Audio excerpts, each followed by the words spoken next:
We're going to get started with the reassembly of the tractor, starting off with the fuel tank.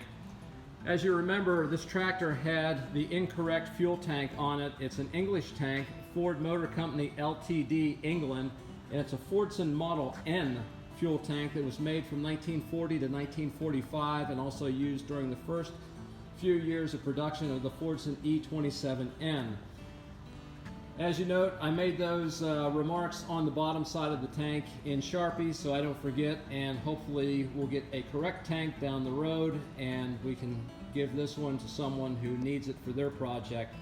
We removed the glass fuel bowl assembly that was on it when we picked it up, replaced it with a more period correct fuel valve and sediment assembly, made a new fuel line, and also installed a new 90-degree elbow and flared fitting to get that set up. On the top side of the tank, as you see, it does have the two openings. Top one, the petrol for starting only, and then the main fuel tank. But what I want you to take notice of is the arrangement of the openings on the tank on the top side and how they are emptied on the bottom, that the main tank and the starting tank does not have adjacent connections like the Fordson Model F tank did in later years of production. So again, we're going to start with assembly, with getting the tank put on.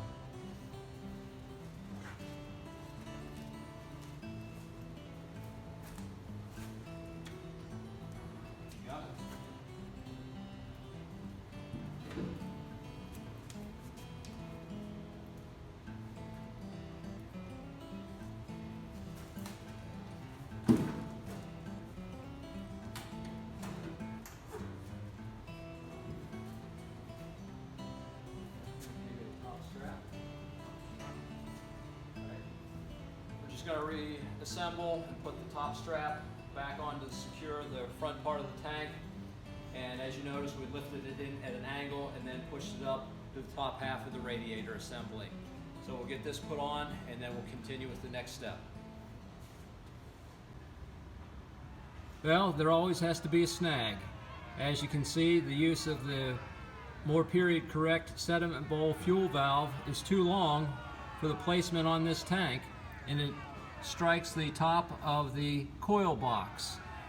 So back to the drawing board yet again, and you can also see the arrangement with the fuel line coming straight out rubs the top of the air washer. I'm sorry there's no flash, but the great people at Apple decided that if your iPhone is too hot, the flash and the light will not work to have a good video. So thanks a lot, Apple Computer, really appreciate it.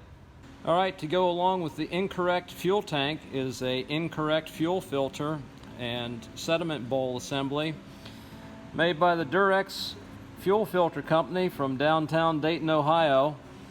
So as you can see, we've had to put a pipe plug in the small starting tank and then go back to what they had with adapters, fittings, and a shutoff. Doesn't that look pretty? So loosened up the hoop on this sediment bowl. Let's see how nice and clean it is. Boy, that's super nice. See all that crust down in there? So time for a break and start cleaning up some more.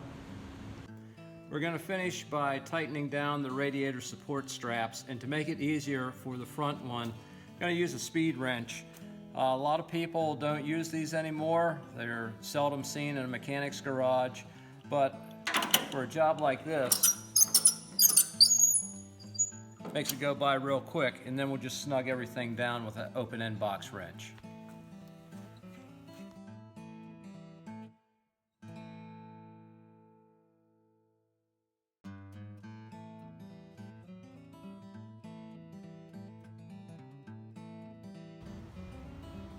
All right, carburetor has been painted, it's dried, and it's been hooked back up on top of the manifold.